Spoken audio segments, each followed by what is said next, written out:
Welcome to Around the Board, a show where four board game enthusiasts discuss board game topics and news. Today's show is all about wrapping up our epic trip to Gen Con, where, by the way, they set a new attendance record with over 70,000 people at the show. If you've never been, it's kind of mind-blowing. There's so much to do, but we're going to get into all that here momentarily and even award some points for some of the best stories.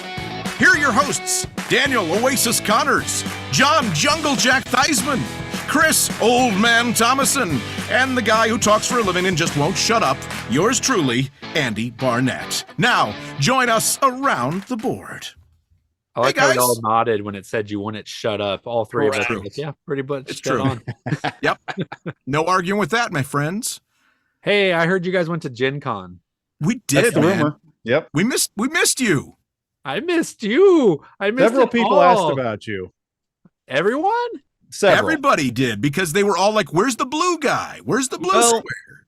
Was a blue guy? I think it was blue something else. That one lady. Oh, it was. I have to admit, Daniel, I at one point it was really late and we were running on fumes, and I was talking to someone who was rather inebriated, so it kind of encouraged me to talk off the cuff. But they said, well, where's the blue guy? And I go, well, the blue guy's kind of our bleep around here. And she goes, wow. Oh, really? I'll make sure and say that to him next time I see him. And I was like, okay. I said, no, in all seriousness, the blue guy does most of the work around here. So, wow. So that's the new detail about the story. I thought I didn't know that led either. With the name, I didn't know you spoke it and accepted it. So no, I threw him under the bus immediately. It's okay. I would have done. She came up with it just because he wasn't there. Like, she's like, right? Exactly. Yeah. It just kind of happened organically. Yeah. Or not. Or exactly. Whatever you want to say. Well, I had important banking stuff to do, so I couldn't make it. Which is why you're still in uniform, because you just got off work. Yeah. Right. So this is like once in a career thing, or bank went through a freaking system change and it happened to be that freaking week. And I've been at working till like 8 o'clock every night. We're going to freaking bank. Why am I working till 8 o'clock? I'm so angry that I want to really hear about the great time you guys had to make me feel better about this horrible week. That sounds good. It's those crazy banker hours they always talk about. That's right. That's what they always talk about, how hard they work. Yeah. That's what we're known for. Is it? Gen Con should be a banking holiday. Just why don't you propose that to the banking authority or something? I will. I'll tell that to the bank president man. Actually, it's a woman. President man. Well, Mr. Manager. Mr. Manager. Mr. Manager. It's just manager. Chris and I get that joke. You two don't. That's okay. Correct. No, I That's all right. Well, there's a reason people are here, and that's to see us play a little bit of a game. It's time to play the game. Is Chris gonna spit? Do it, Chris. Do it. That's right. Around the Board is played in 4 unique segments. Each of us will play along, and a judge behind the scenes will award points. He who finishes atop the ladder will get to opine about anything that tickles their fancy. In today's very unorthodox show, we're going to divide up the 4 rounds into the 4 days of Gen Con. Each of us will get to share some stories from those days, and Daniel will get the chance to grill us about it and earn some points himself, perhaps. How will points be awarded? Well, as if it weren't really subjective to begin with, it'll be even more subjective because Randy's just going to kind of throw them out all willy-nilly, if you will. So let's buckle up and get this show on the road. Gen Con Day 1, fight! All right. Well, I'm going to start us out by talking about my day 1, and then we'll pass it on to you guys. But I'm actually going to start out by talking about something that happened really pre-day 1, because before even day 1 starts, we're on a road trip, right? Yep. What's that, John? Day zero. Day 0. Right. That's right. And we took the longest time in the world to get from Kansas City to Indianapolis. It's supposed to be a 7.5-hour trip. And what did it take us, John? About 10 hours. 10 hours? There you go. That must be some Andy time right there. Well, plus you lose an hour. So we did lose an hour. That's part of it. But we also stopped for some barbecue that ended up turning into this nightmare. And lost 2 hours there. Chris's card got like rejected or something. And I don't know what it was.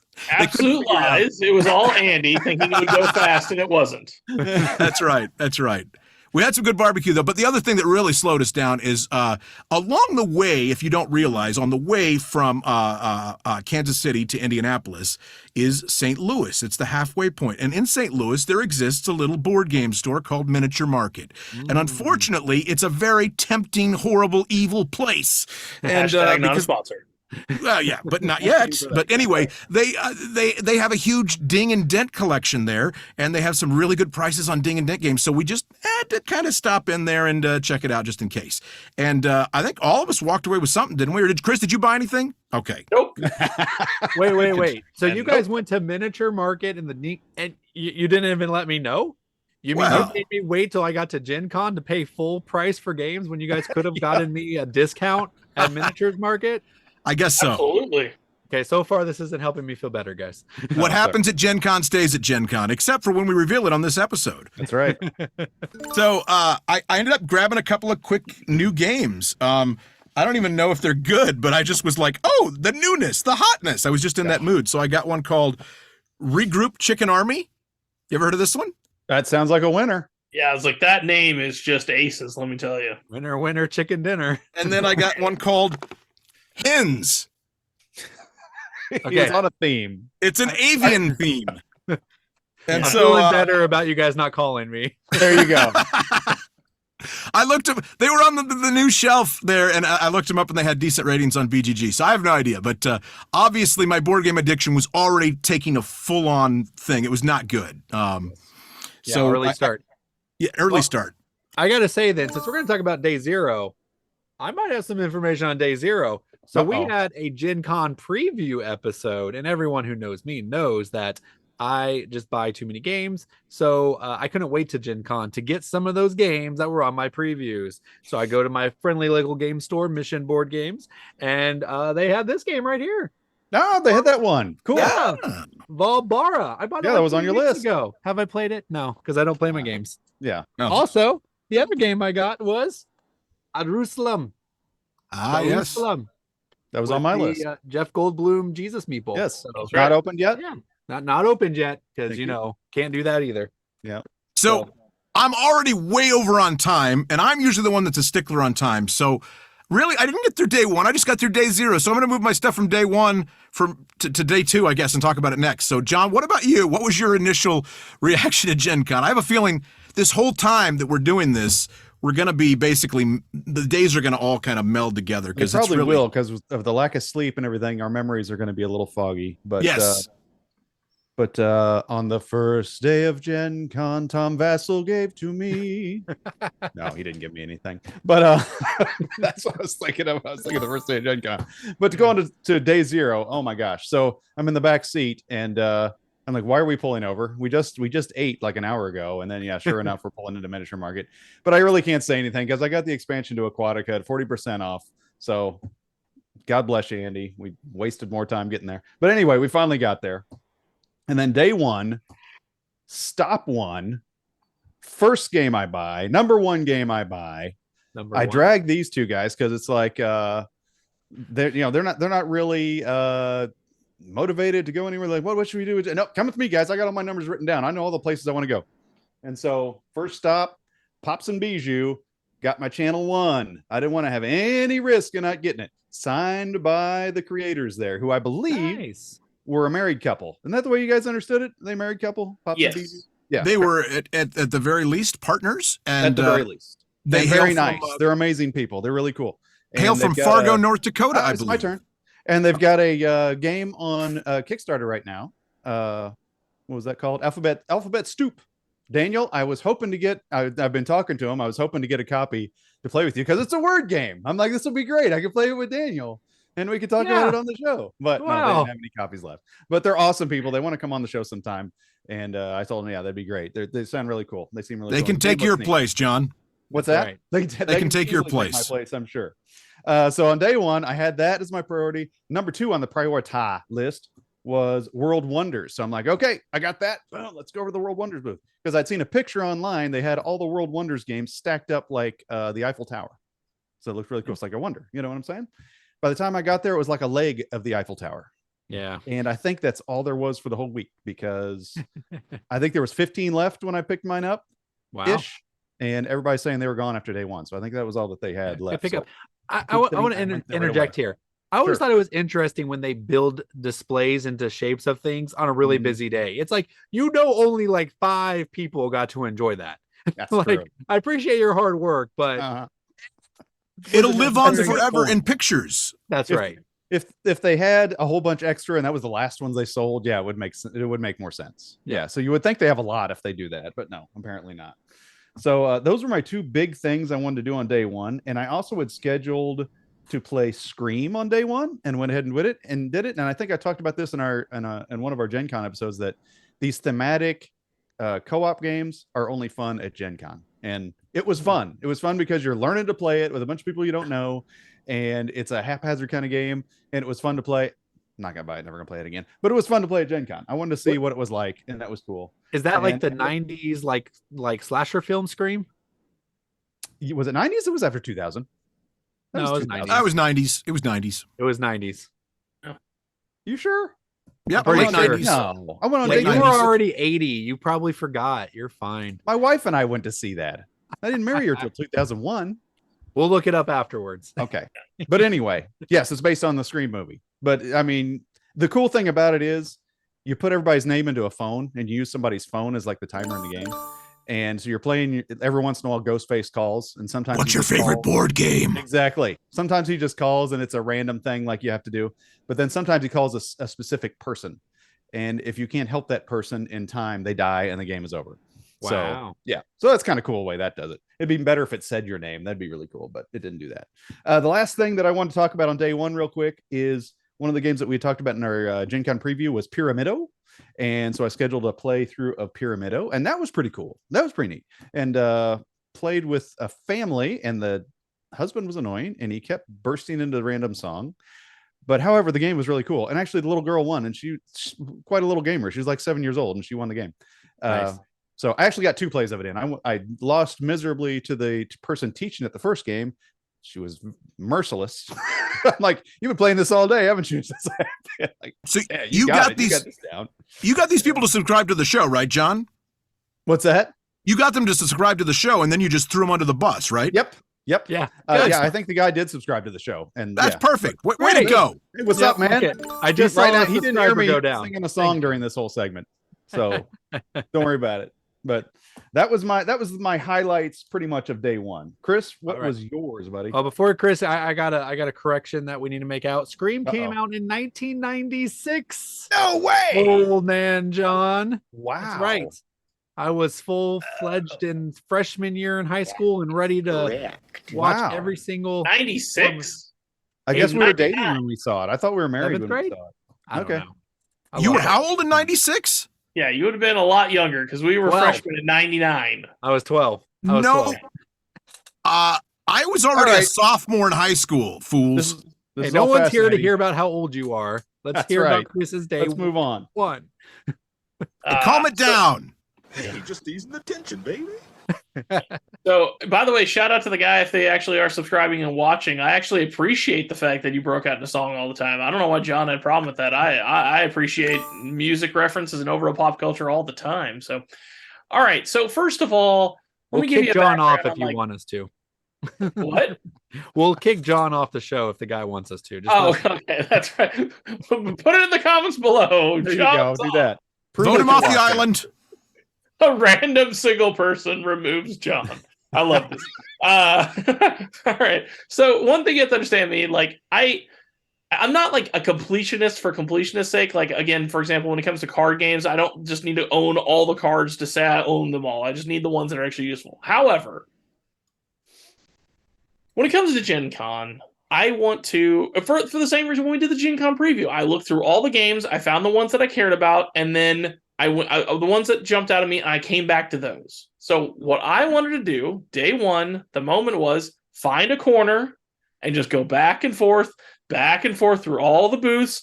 Oh, that one looks interesting, make a note. That one looks interesting, make a note. And then once I've completed the entire vendor hall, then go back to the ones that are very interesting to me. Well, as soon as we open the doors, John's like, I gotta go get this game from this publisher no one's ever heard of. And I'm okay, well, yeah, I think it's gonna be there, but okay. So we get there, and it was great. Actually, it was great meeting those people. They really were fantastic.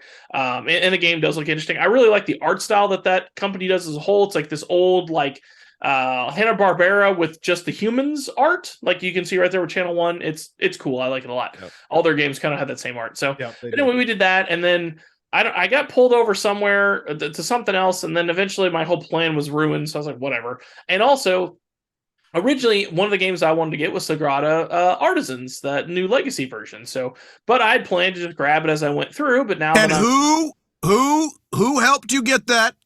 again, but that's what I was saying. But now that I'm being pulled all over and my plans are already ruined anyways, I guess I'll go ahead and grab it because Andy calls me while I'm trying to do my plan and it's like, "Hey, I'm in line for you for Sangata," and I'm like, "Okay, I'll be there," because now I have to divert from my plan or whatever. So then I go over there, and part of what put me over the edge. Not only was Andy there, sure, but I was also picking up a copy for our friend Ryan. So I was like, okay, well, I definitely want to make sure they're not sold out. So I grabbed those day one, and then I went back to my plan.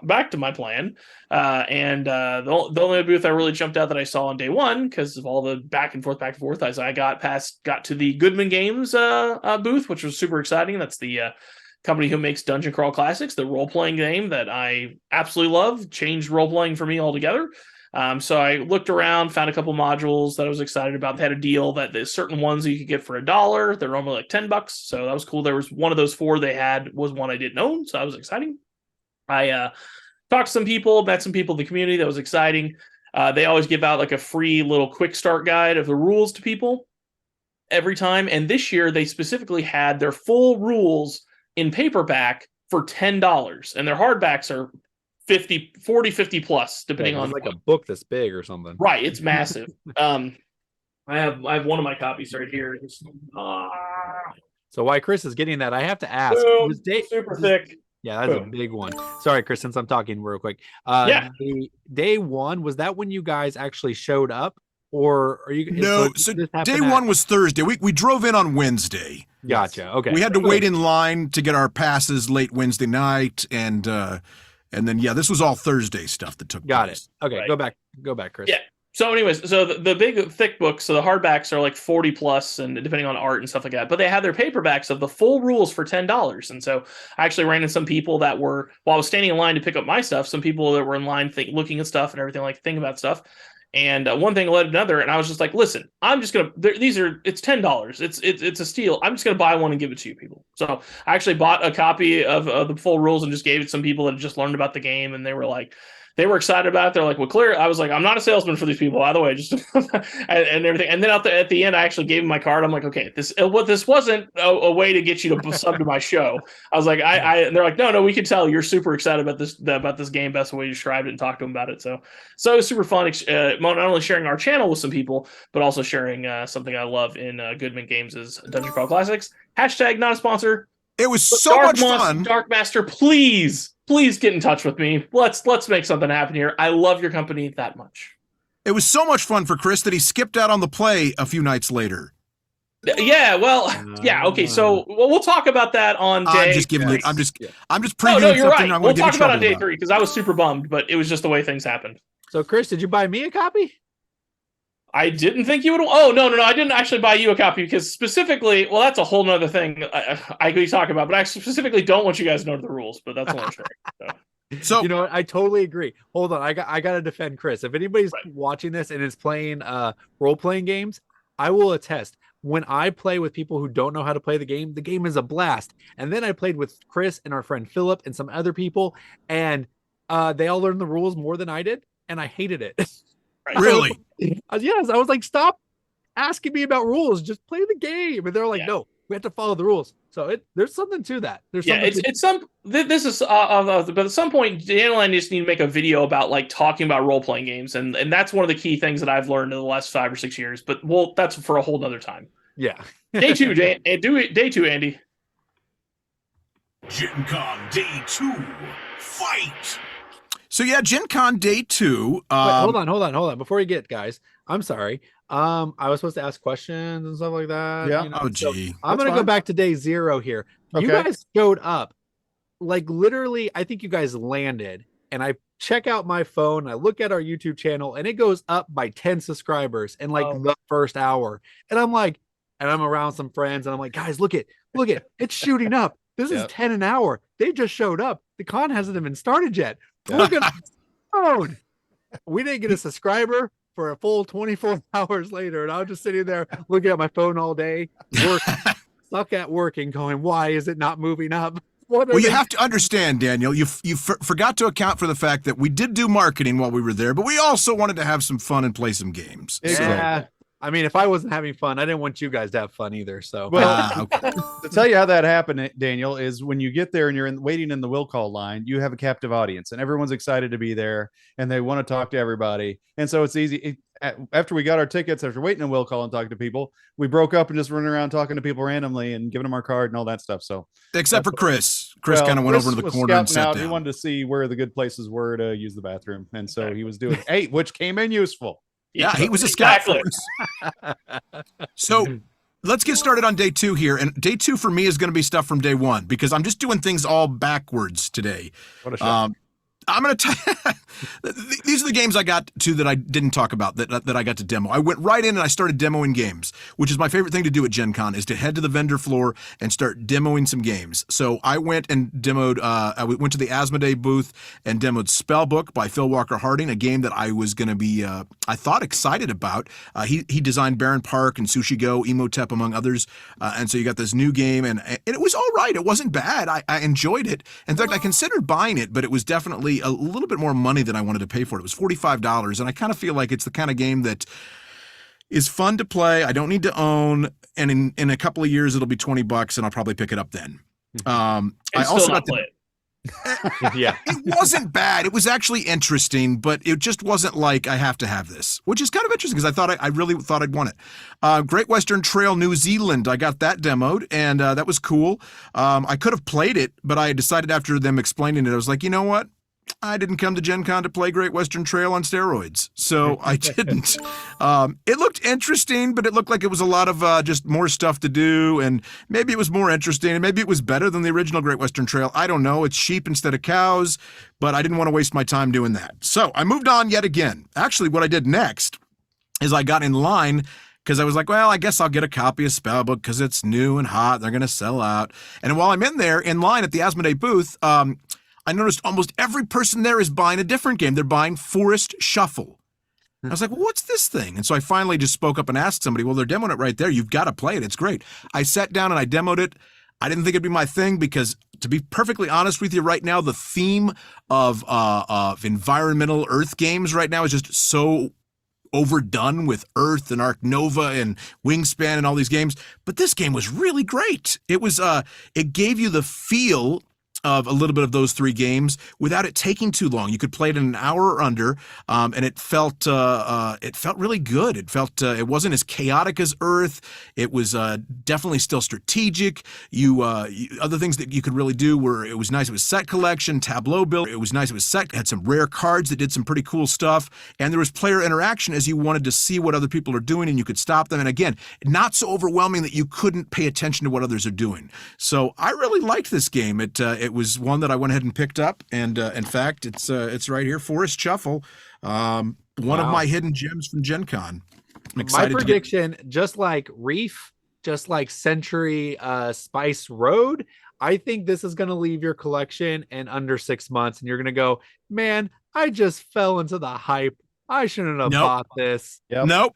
Nope. I think you're going to be wrong because No. this one, Chris Go ahead, played it with Andy. me. Chris, jump in and come to my defense. Right. So this was also a game that caused me from doing what I wanted to do, go back and forth down the aisles, because Andy was like, hey, come play this game with me. I'm like, okay, or whatever. And it's like it's nature themed. I'm like, oh, good Lord. All right, whatever. So I sit down and yeah, like I defend Andy on this. He's gonna play it because, in my opinion, we were only a few turns in, and I was like, this is everything Earth and Wingspan was trying to be.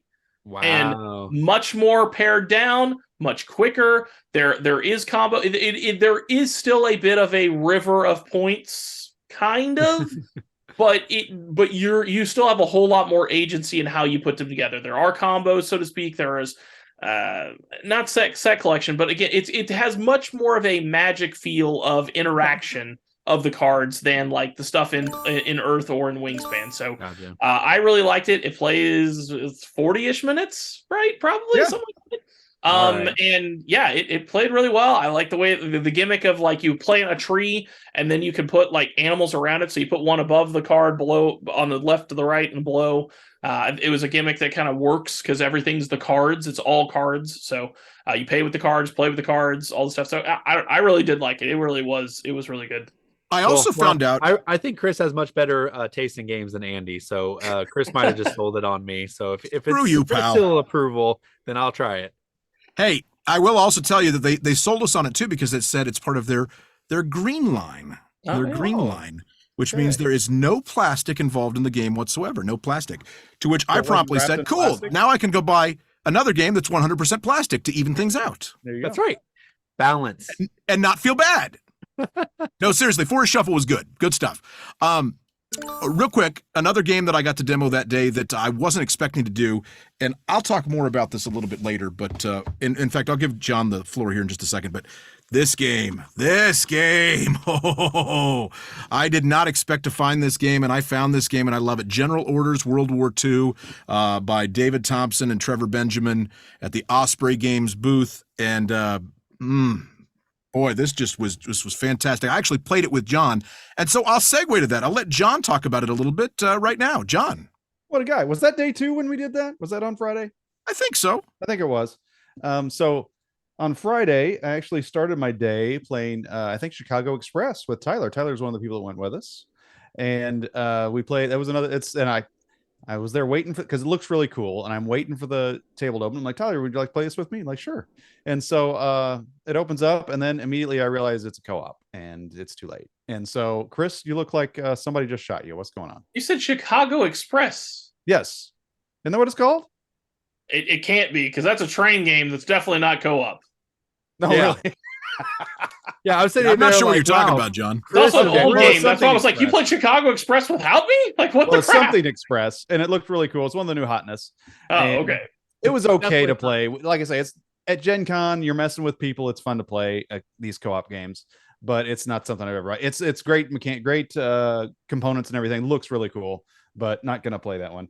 But day 2 was mostly a buying frenzy for me because, and I feel sorry for Chris because he had this plan. And it's noble and it sounds amazing. Let's go through the entire hall. Love it. I love it, Chris. Come on, big guy. You lead the way. I'm just following you. I don't even care where we go. We get about 5 minutes in, Chris? If Maybe. that? And I see Consumption. It's over there on the floor that I had seen reviewed like 2 years ago. Never seen it for sale, and it's at this booth. And I'm like, oh my gosh, Consumption. And I'm like, and they're doing a demo of it. You want to play it, so I can remember why I liked it? And he's like, oh, sure. Chris went along. He's awesome. And so we play Consumption with the creator, not the Lord, but with the person that created the game. And so Fantastic lady, by the way.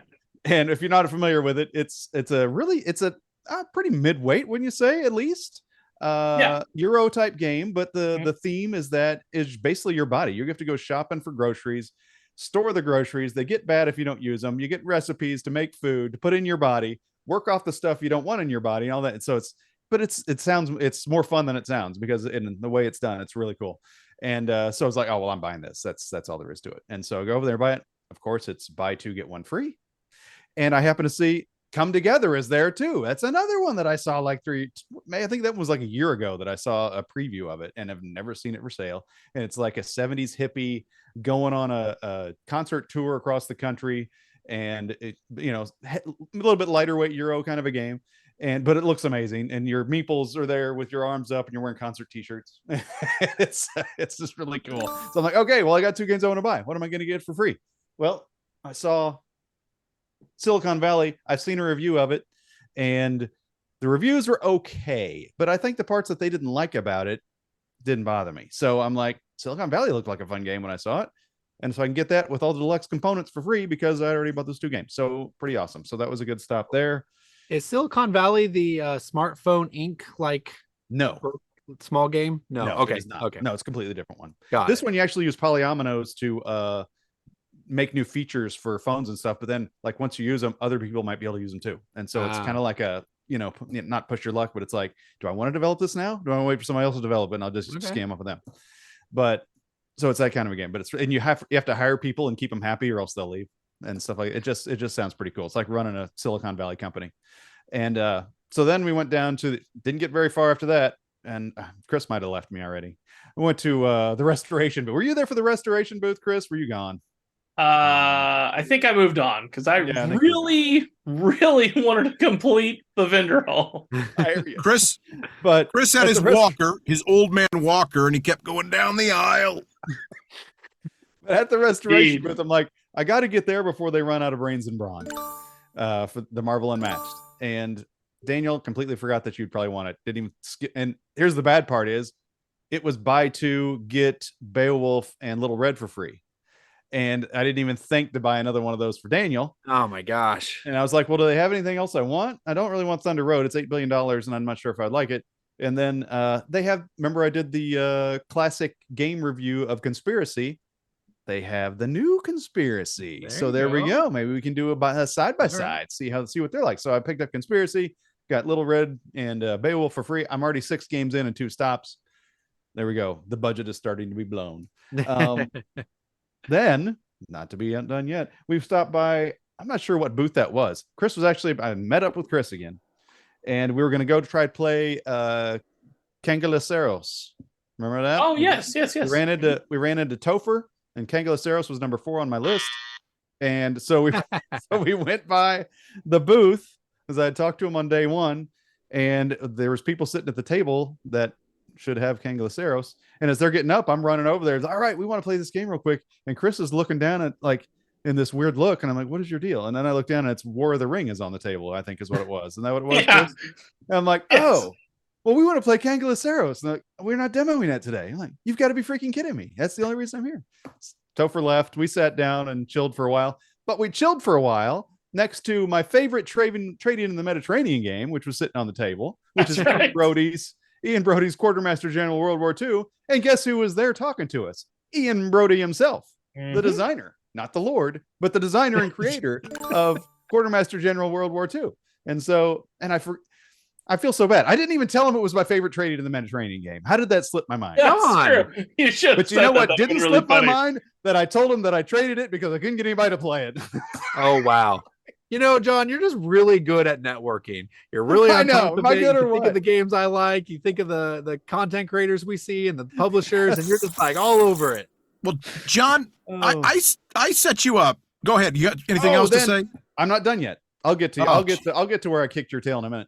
And so, sorry, this is a long day for me. And then it's a long day. Then I end up buying Cangalaceros while I'm there, and we played Rich and the Good. Chris and I did got a whole game in a Rich and the Good.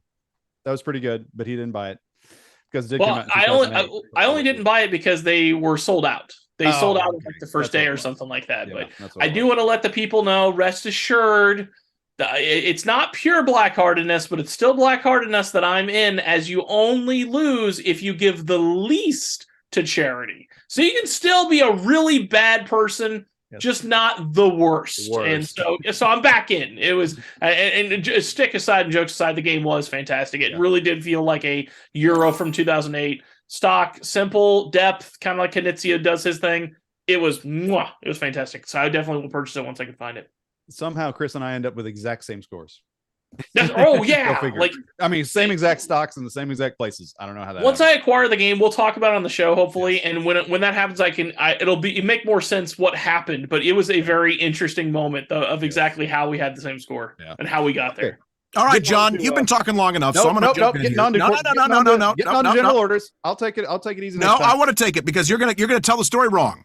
You're going to tell the story wrong. And I didn't know you were going to talk for 10 minutes. I thought we had a minute and a half. I have a lot of things that happen on day 2. General orders. Great game. Wasn't even on my radar.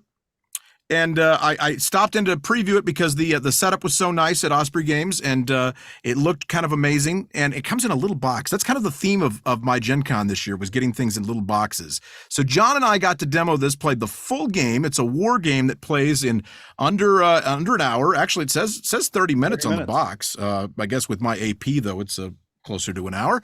But it was a lot of fun, and John tried to cheat out of it. He cheated and won the game, basically. Is that how it worked? We have to figure out a way, and people comment in the comments if you know how. Is there a way to log 2 wins in one game? Because I beat Andy twice in the game that we played.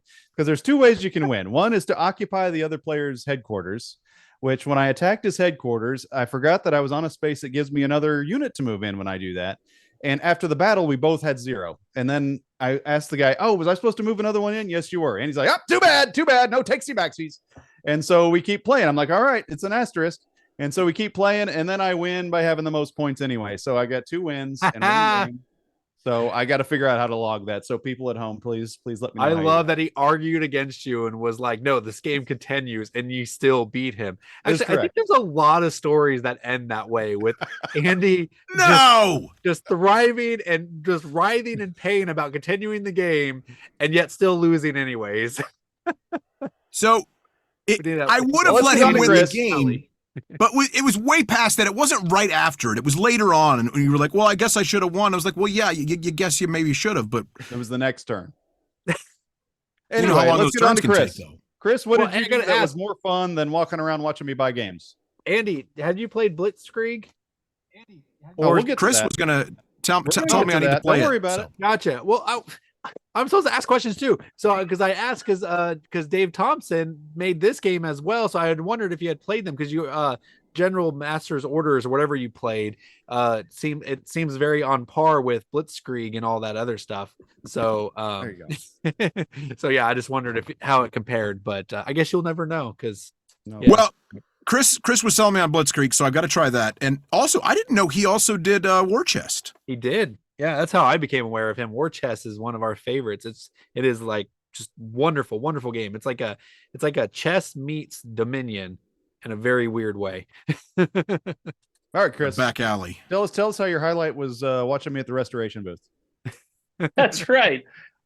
So day 2, I finally eventually broke free the chains of Andy and John, just of their ADD and going all over the place. And eventually I was like, I'm blazing my own trail. I'm doing my own thing. And so I eventually went back and forth. Eventually I found the miniature market booth. Again, hashtag not a sponsor. However, I will say that it was my favorite booth of the entire con because they had a few incredible deals. So first of all, their game bags are average to average plus. They're pretty good, and their standard price at when you go to their store is $25, which is a fantastic price for the quality of the bag. It can't be compared to the price to the quality. At the con, they had them for $15. So I had walked around and finally got into the booth. My son really likes the catapult view. That's like kind of the current crossbows and catapults, but not actually, because that actually has been re-released and was at the con. It's full on like you used to with the little pucks and stuff. It was cool, but we had gotten the catapult feud a year ago, and he really liked it. He was always after me to get some expansions. And I got to their booth before I got to Miniature Market, and they had a good deal on the 2 expansions I didn't have, plus a bunch of extra bricks and a bunch of other stuff, like promo type stuff. And it was a good deal. So I was like, awesome. But now I got all this stuff in my hands, and I was really frustrated. And I'm walking around. I'm like, I was just almost like doing the thing Chris never does of just looking a way to spend money. I was looking for a game I could buy that they would give me a bag, because I was tired of holding these boxes. So I get to the Miniature Market and I see they got those bags on sale. I was like, holy smokes. And so I immediately just go to the register, just because I'm like, I don't want these boxes in my hands anymore. And I buy the bag and I'm just about to walk away. I'm like, I better walk around. Maybe I'll walk around and see if they have anything else. So their booth was set up in a square, nothing special, but they had kind of 4 stations in the corners and of their merch. And in each were they 4 different colors, like red, blue, green, and orange? They did not have that. They didn't steal our gimmick. But But yeah, they had one deal that was like incredible. So the first one I see is for some game I've never heard of, and it was like $3, and I was like, I don't know. And then they had other stuff for sale as well along with the special deal. So I was like, I'll go check around and see if there's anything else. And then the next one I get to, they have copies of Pandemic Hot Zone, North America, and Europe for $2 a piece. This is the small condensed down. You only have 3 diseases as opposed to 4 pandemic, standard pandemic, but it's condensed 11 down. You can play it in 20 minutes. I've already played it with my family. Huh? COVID light. There you go. Yes, COVID. Yeah, that's pretty good. But yeah, so I've already played with my family, and they enjoyed it. It was good. It was exciting and fun. But it was $2 a piece, and then they had the Contagion, which I'm not sure if it's expansion or standalone. Same size box. It was $6, but I got it as well because that was still a great deal. But again, $2 for Pandemic, effectively amazing.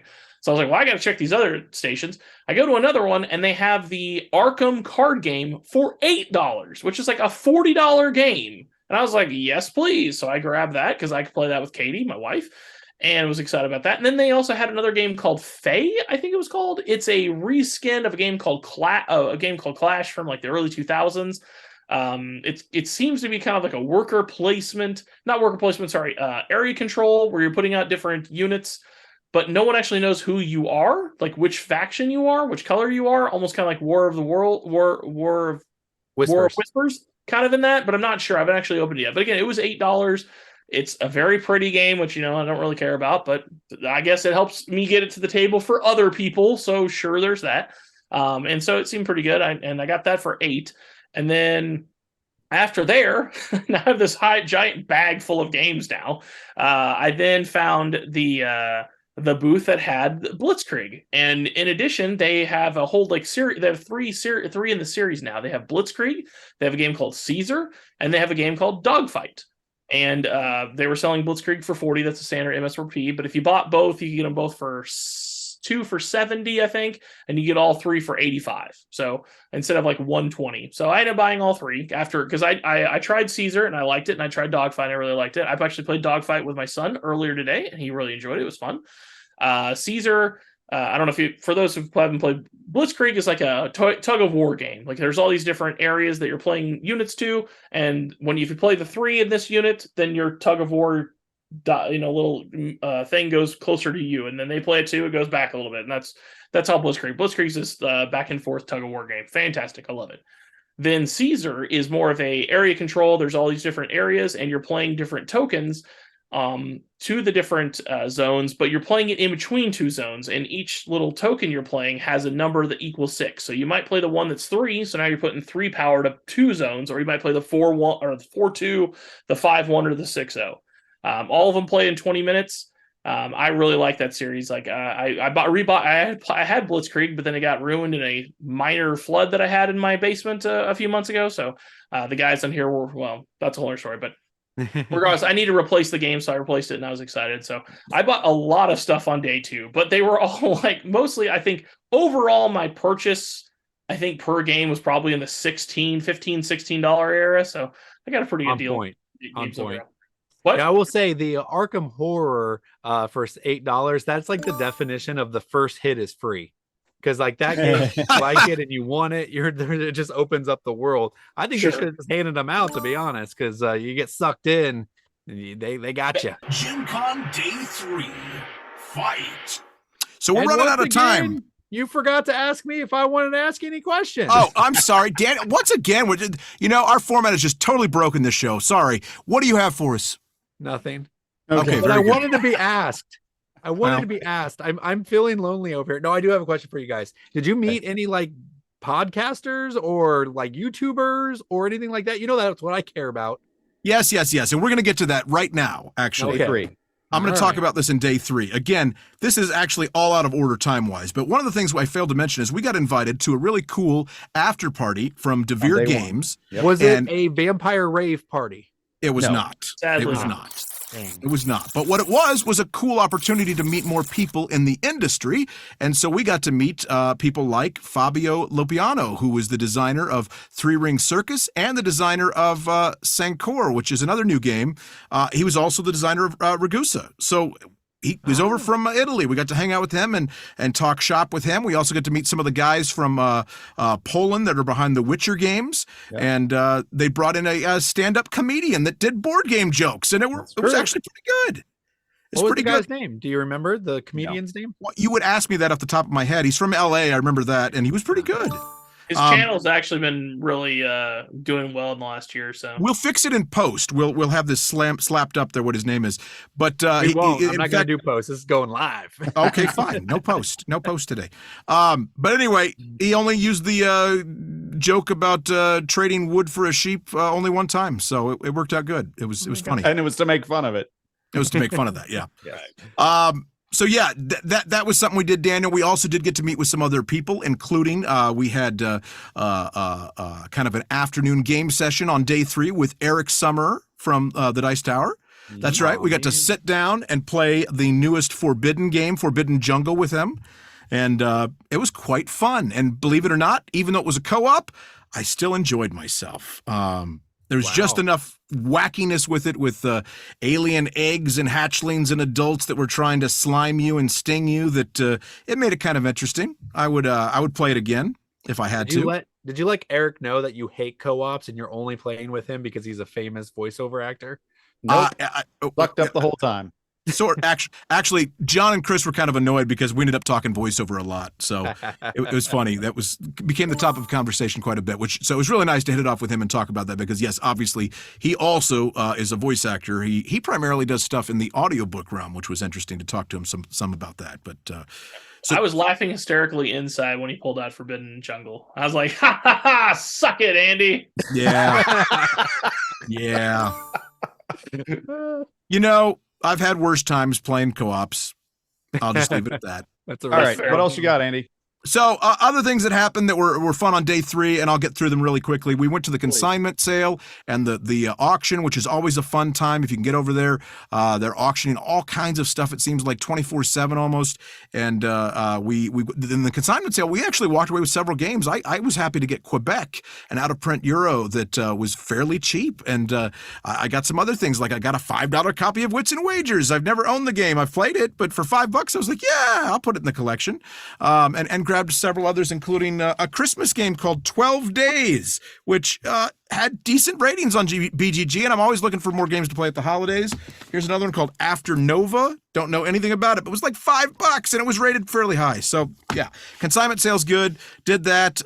What else did I do? We also we started out that day. They may talk about this, so I'll just leave it for them. But we got to demo Galactic Cruise, which is a big heavy Euro that's coming out next year, and it was so much fun. Only 2 prototypes in existence. We got to spend an hour with one of them. We felt very fortunate to do so, and hanging out with one of the designers, Colton, I believe. Colton Thompson was his name. So that was a lot of fun. And then at the end of the game, the end of the day 3, I played in some tournaments. I went to try and defend my title as Skull King National Champion, which I won in 2021. I failed miserably. I also played in a Crokinole tournament and did pretty poorly at that as well. The funny thing with that is the most stressful part of those 2 tournaments was they were very close to each other, and they were in totally different locations. One was on Lucas Oil Field, where the Colts play, and one was in the tournament hall, which is like a mile away. And so I had to run from one to the other to try and make it to the second tournament, and I just show up at the Skull King tournament just like soaking wet. Can I still play? They're like, yeah, dude, just back off a little bit. You're fine. You're fine. But we had fun. It was fun. Got to play in some tournaments. The only thing I didn't get to do that I wish I could have done is I didn't get to play any social deduction games, but we were just running on fumes trying to get subscribers and stuff. So no werewolves or 2 rooms and a boom this time, but that is always fun at Gen Con. Next time. John, what about you? I got a comment on Quebec. I love how I've interrupted you every time. But you see there's this format that we do where we go around the board. Okay, so you got Quebec. That is like one of the first games that actually got me into the hobby. Like there was some other games that like got me super into it, but then when I started like actually collecting, I bought that game and then I had it for years and I couldn't get it played. So I finally just sold it. And then all of a sudden, like I realized it was like out of print, super valuable. So when I saw that picture of you having it, I was like, oh my gosh, I'm so excited. I can't believe it's finally back in our sphere. And then and then you were like, well, it was only like $30. So I went to Amazon, and sure enough, so I bought a copy. All righty then. No, I actually didn't, but I'm so I just lied, but it's okay. I'm actually really excited you got Quebec. It is a great old game. It's a lot of fun, and yeah, so I'm excited to play that one. So So wait, now, did, you John, now did you or can talk. didn't buy it?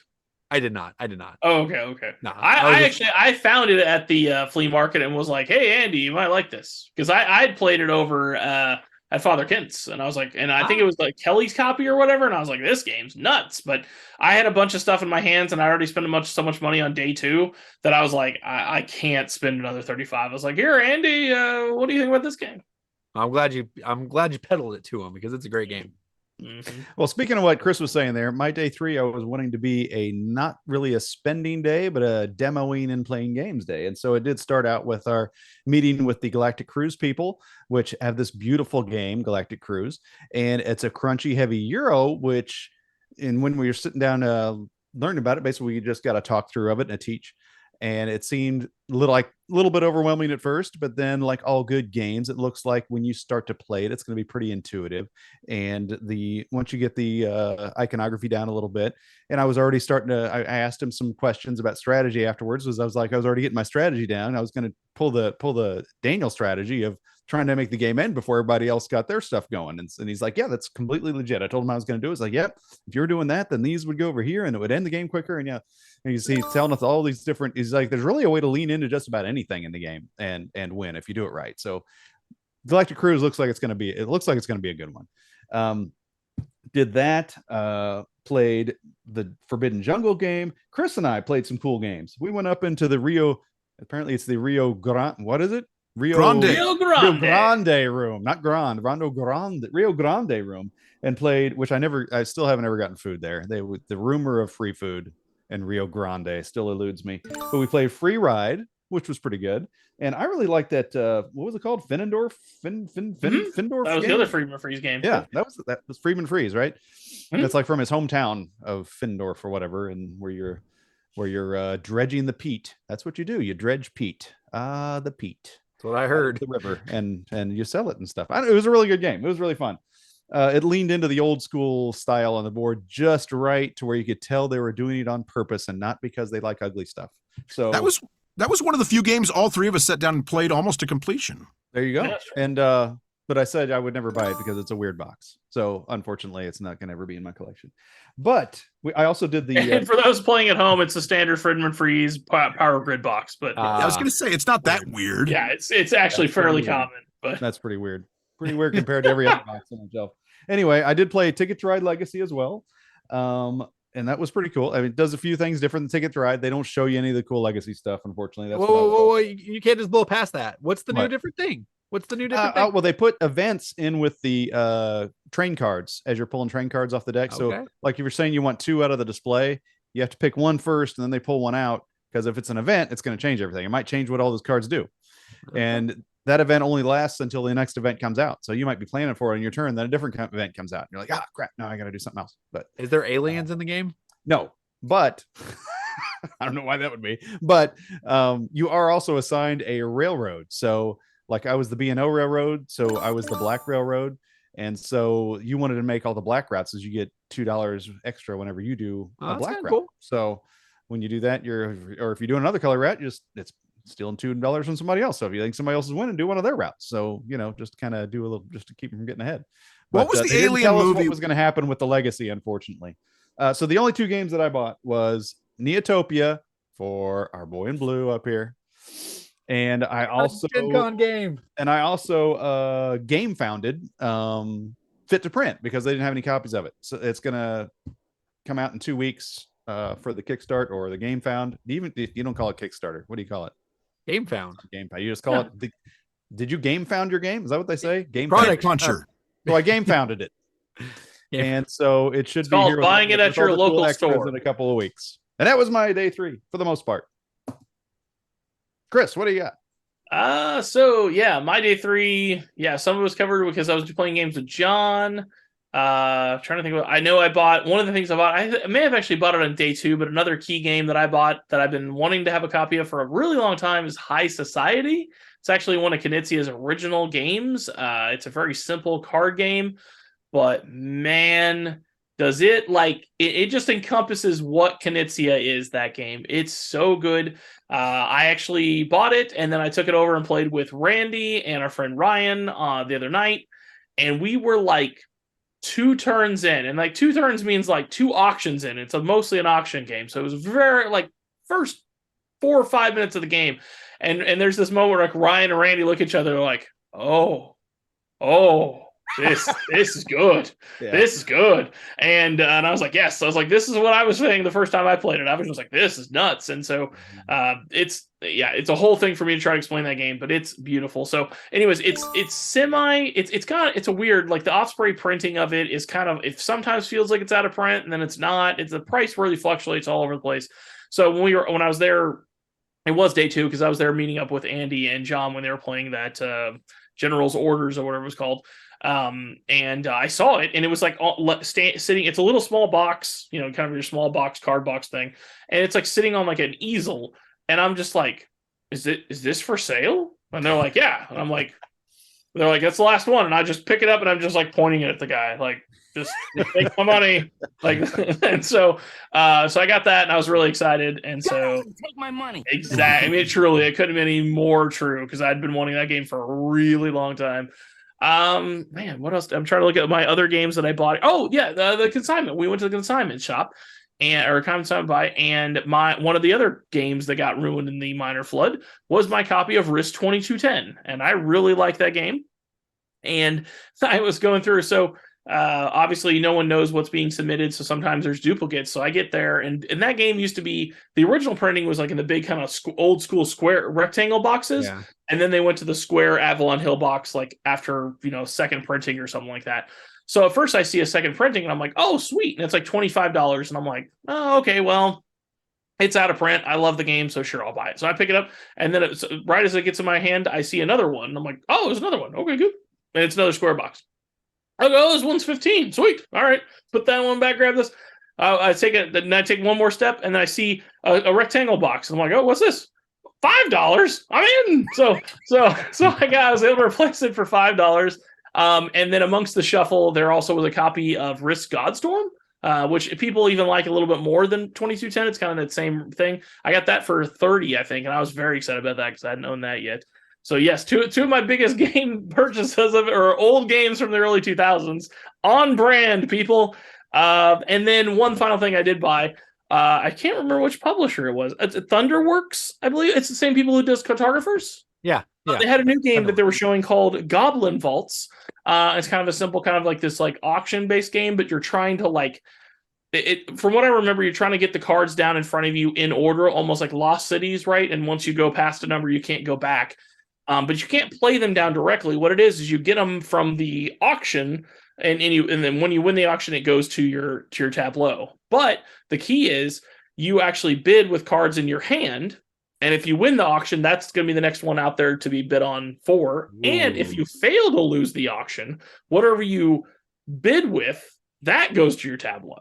So it was just kind of an interesting interaction of how the auction works there. So I was like, oh, it's exciting. And I actually was planning on buying it before I realized the designer was there. So I bought it, and then probably they're like, hey, are you a design by designer person? I'm like, sure. So they ripped it and signed it. So I was excited about that. So that's mostly what I did day 3. I'm trying to think. Cool. I thought you were going to say, Chris, I thought you were going to say you got Dawn of Ulos at Thunderworks because that was the game that we were going to demo, and so I thought you were going to pull out a surprise and said you went ahead and got it. You know what I'm talking about? The game that I said had the Tigris and Euphrates mechanic. Anyway, right? Yeah, we thought about playing it, but we didn't get there. No, that was the other thing I have it on day 3. So and Andy alluded to before. Usually at the evenings, the Goodman Games people who do Dungeon Crawl Classics, they get together in one of the hotel kind of bars, and then they play the game for fun in the evenings. And I'd planned to go. So it was actually the thing I was looking to most for overall at Gen Con. But I wasn't able to make it the first night for reasons, nor the second night. And then the third night I was going to go. And then I got together with like a late lunch with John, and we're just sitting there, and I'm just like, I don't think I can do it. Like I was just so gassed and so tired. I was like, I don't want my first impression to be like a guy who's asleep. Right. I was like, I don't want my first impression with this community of the people to be like, oh yeah, like that's that guy. He showed up and he just slept the whole time. You know, like I didn't want that. So So we ended up doing some other things. Now, it turns out I actually probably would have been able to stay awake based on what we did. One of the things John and I did with that tournament hall while Andy was playing all those tournaments is we played Thunder Road Vendetta. And it was pretty good. It was only 2 players, so I could see how it would be with 3 and 4. It's definitely a fun game, right? Like, beer and pretzels fun. Yes. But if you're in that mood, like I could see why a lot of people really like it. It was pretty good. Chris literally coasted to victory with an inoperable car. But I'm trying to shoot with a helicopter. Yeah. So you try to move through the map, and there's these obstacles you run into, and you don't know what they're going to be. You'll flip over the top when you run onto them, and some of them are they put you backwards. Sometimes the car crashes, and some of them your car just gets jettisoned forward because of reasons. And that's what happened. My car got destroyed 3/4 of the way through the last part of the map, but then everything it hit, it just kept jettisoning it forward, and then just slowly coasted across the finish line. It was fantastic. One funny story about your Goblin Vaults game. Because when we were over there with Ian Brody and I was insulting his game, Chris, we left and Chris left his Goblin. Vault, and Chris had left the hall and the hall's closing.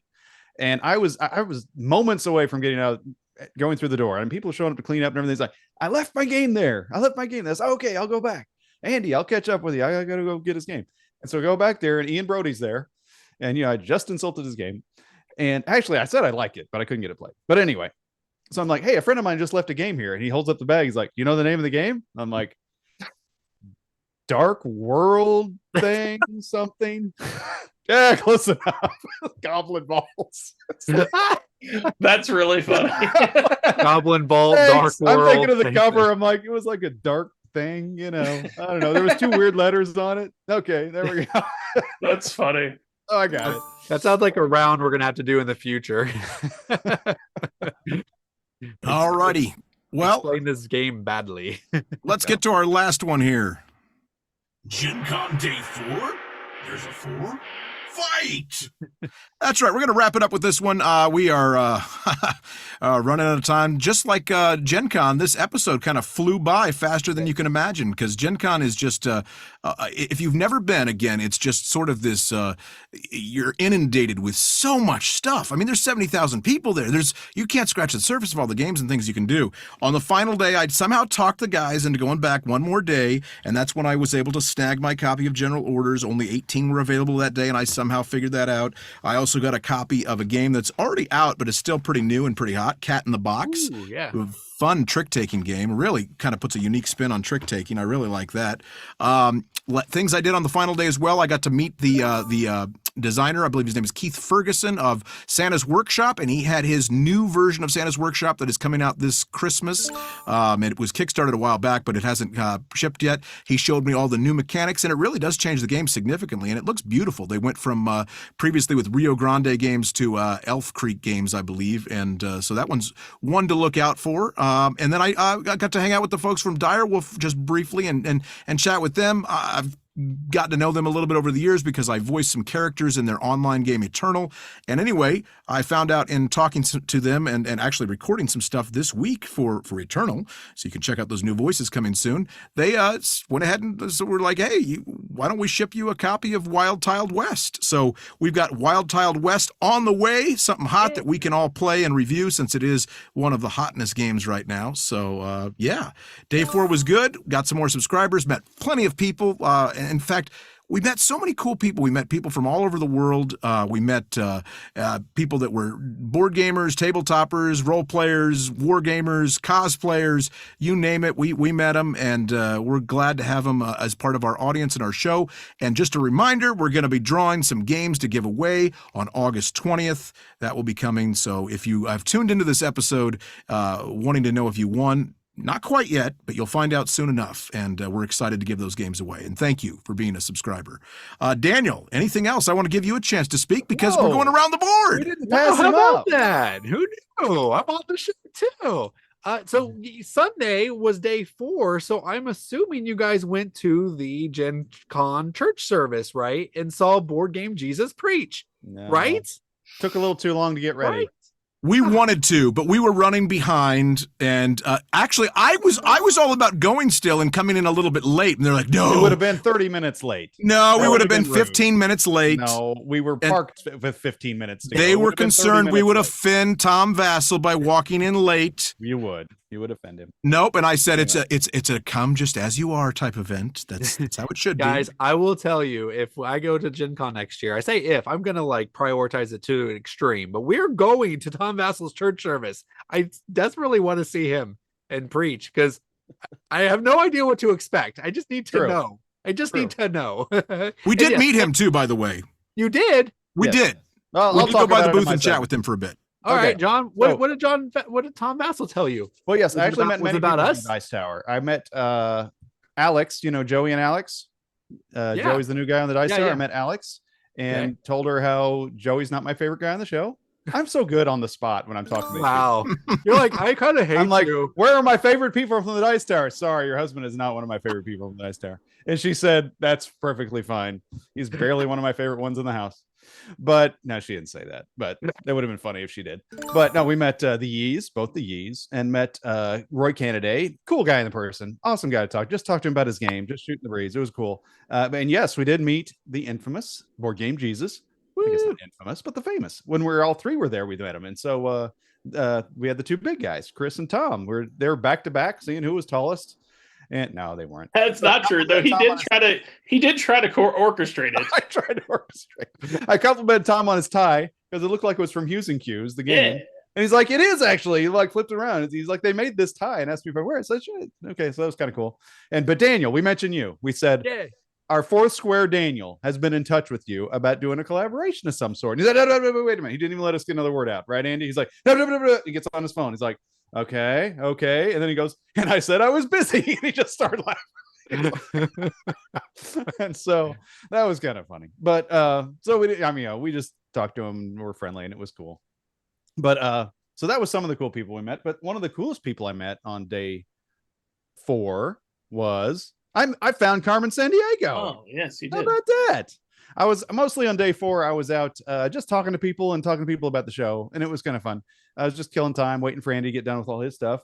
And there, lo and behold, is Carmen Sandiego. I'm like, can I have your picture? And I took her picture, and she gave me a button that says, I found Carmen Sandiego at Gen Con. And so I was like, nice. that's I didn't know cool. about the I didn't button. realize That's it was a whole shtick. I just thought she's cosplaying or something. But no, she's there. If you find her, she gives you a button. So that's pretty neat. So that was one of the coolest things. And you meet all kinds of people. Like say, you even meet Carmen Sandiego if you're keeping your eyes open at Gen Con. You just never know. So day 4 was just a fun, relaxing, short time talking to people about the show. Mostly, it was pretty cool. Did you find Waldo? Did not find Waldo. If He you was find too well Waldo and Carmen next to each other, you win like the ultimate prize. You hidden. kind I of think win. the worlds explode wor- at that yeah. point. Yeah, exactly. I saw Waldo, but I didn't stop them. Okay. What did you So- do? Chris, you have anything for day Yeah. 4? So my day 4, I hadn't planned to do anything because we were trying to get back because John needed to get back because he's old.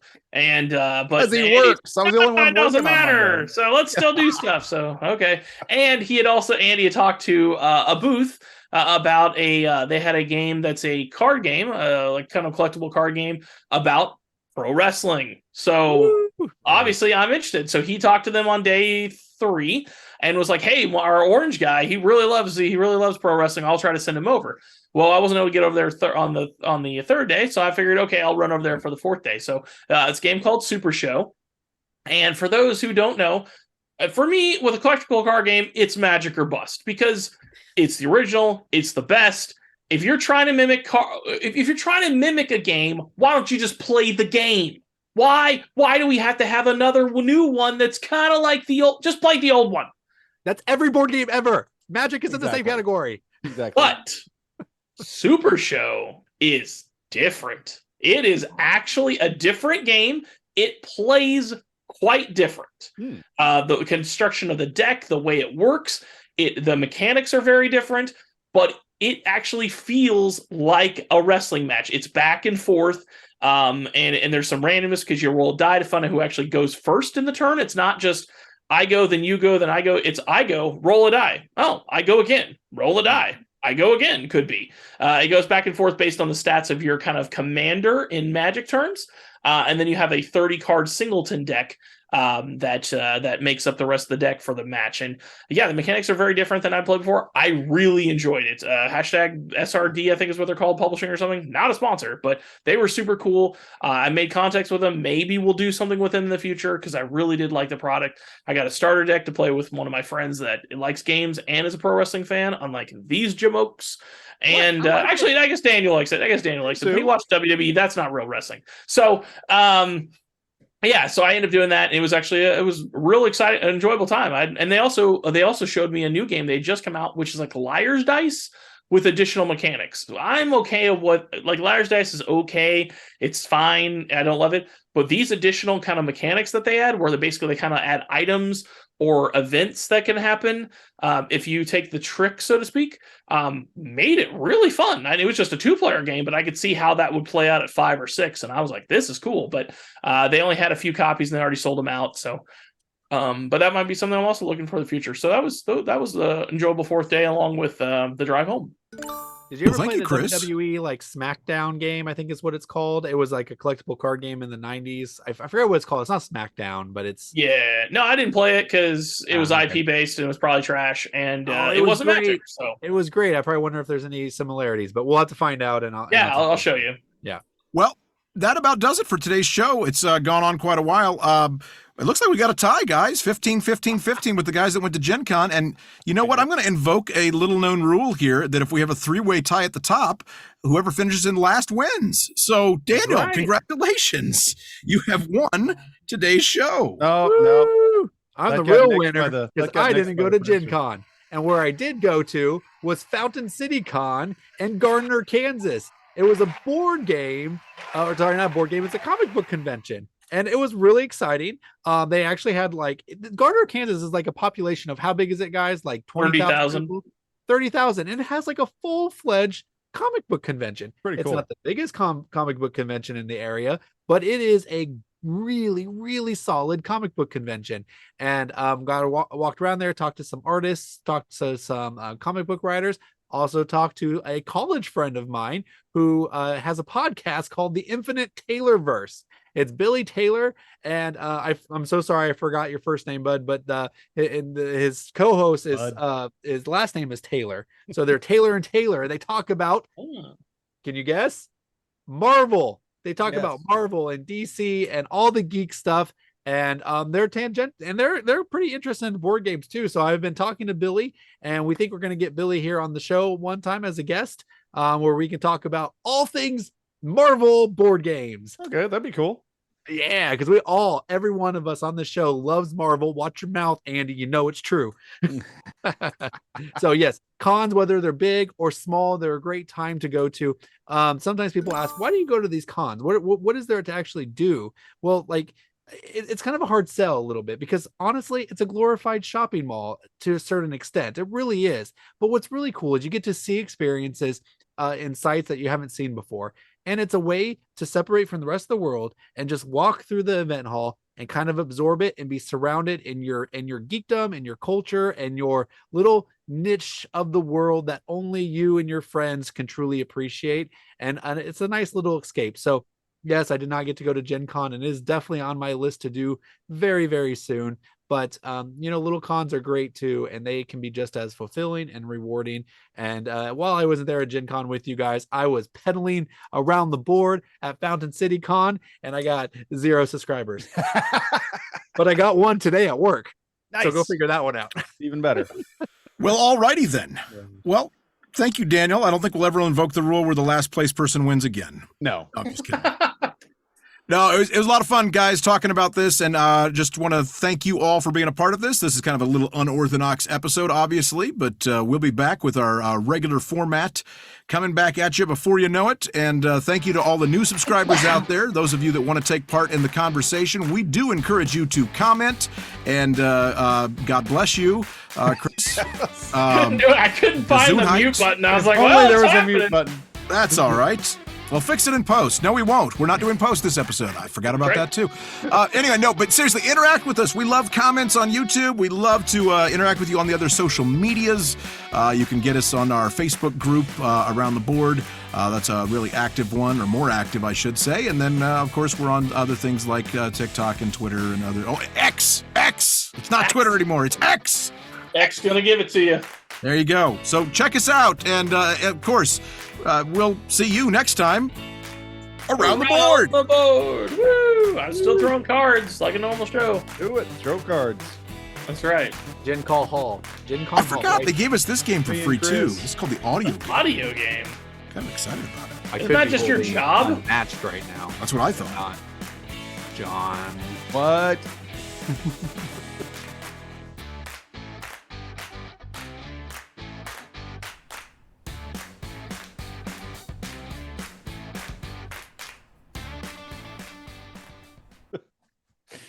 All righty. All right. Well, that was a good show. Nice and long. Oh, Chris unedited. loved it. Chris loved every minute. Exactly. Every Ugh. long minute. He loved it. Randy hated every moment. He You was did. yelling at us the whole I'm time. not sure it was one of our finest moments, but it will do. Oh, it was fine. It was great. We It wasn't our normal show, sure, but it's Exactly. fine. We're talking about it's Gen something. Con.